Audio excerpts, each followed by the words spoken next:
Yun,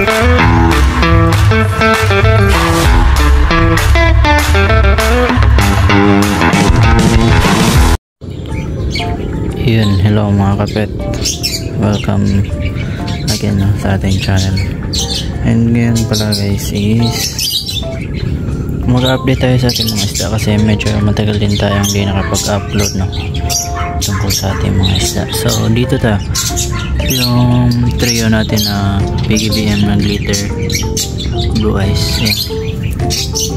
Actually may buyer sana to pero yun, hindi pa nag-update ulit pero ayun, dito muna natin nilagay. Dito yung mga female natin na mga pidert. Dito naman tayo. Ito yung mga lemonade natin na breeder and may malapit na rin na mag-drop ang isa.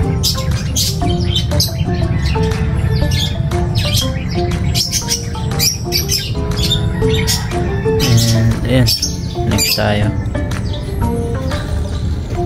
Dito ito yung mga ano natin, spotted na magwa 1 month. Malapit na itong mag 1 month ulit. So ayun o, may mga magaganda na tayo nakikita.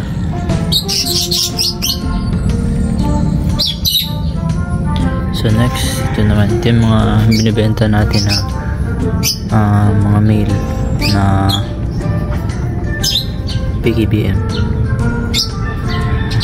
Walang normal eyes dyan, puro yan glittered. So dito naman may fry tayo dito ng trico. Ayan. Ano na to guys, 5 pieces.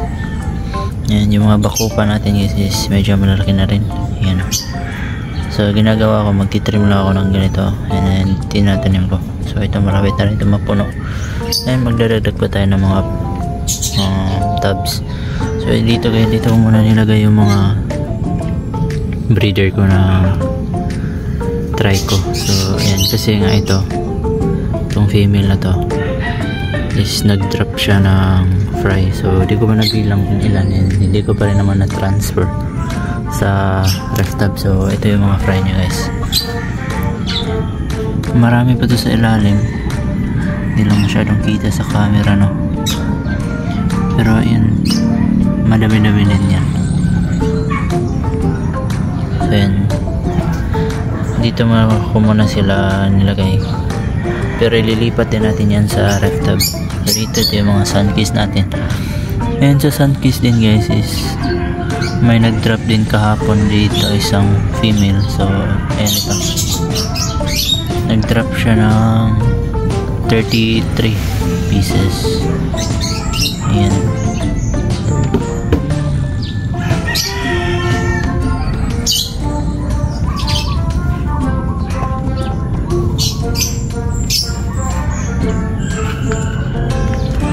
At dito, ito yung ating mga ABBM.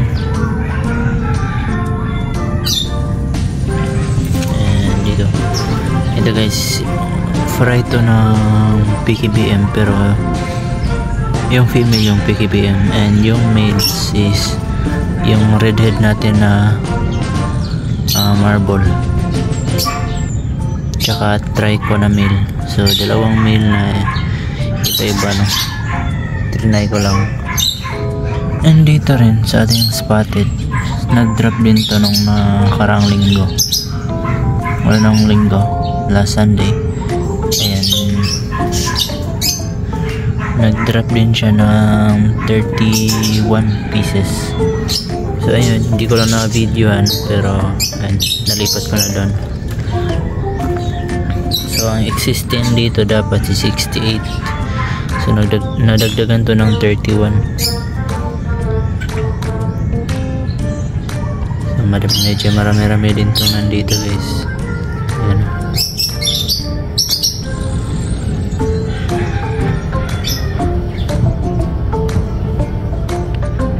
So yung iba dyan is 1 week old na ata. And yung last na batch is yun yung last Sunday. So dito tayo. Ito yung mga ay hindi pala, gold dust natin. Hindi pa nag-drop ulit. So yung finalize konti lang talaga na nandun.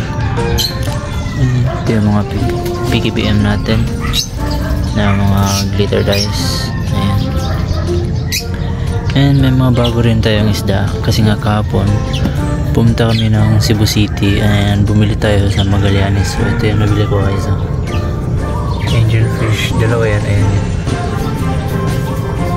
nagtago pa nga. So ayan, may dalawa na tayong angelfish. Ayan. So dyan ko muna sila nilagay, no? Kasi nga kahapon hapon na rin tayo naka-uwi. So dito ito yung mga female ng ating MSSBT. And ito guys, bakante ba to? Ito naman guys, ito yung update sa ating mga fry ng lemonade tsaka sunkiss at ano pa, ABBM at sunkiss.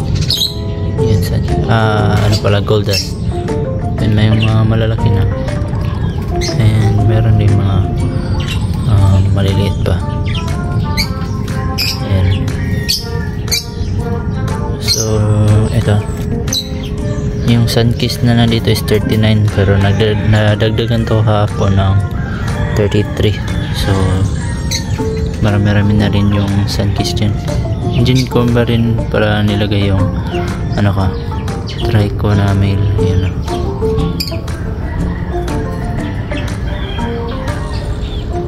Pinakukondisyon ko muna siya para pag na-breed na is talaga maganda yung pinalabasan.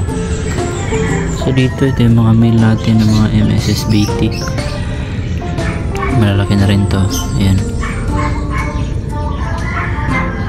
So ito is May 25 and ngayon is July na. So yun, magto 2 months na. Ayan sila. Hindi ko alam kung ilan to natira, pero medyo marami din to. So next tayo. Ito tayo sa ating malaking tank or pond. So ito yung bago, no? May mga bago tayong isda dito guys, hindi lang yung eto. Kung maalala nyo, meron tayong RTC na dalawa. Kahapon bumili din tayo ng hammerhead. Ayan, nandiyan yung isa. Medyo mga maliliit pa rin. And dalawang bala shark. Hindi ko lang mapakita talaga kasi nga nasa ilalim sila. Yan, kasama nila yung flower. So dalawang bala shark and dalawang hammerhead. So yan yung mga nadagdag dito guys sa ating backyard. And then yan yung update sa ating mga isda. So sa mga magtatanong kung may ma-out pa ba ako na mga ambulya, so ngayon guys di ko muna ma-out yung iba kong ambulya kasi hindi pa tayo nakapag-pat. So ayan, siguro yun ang muna sa ngayon guys, and salamat sa panonood. See you in my next video. Bye bye.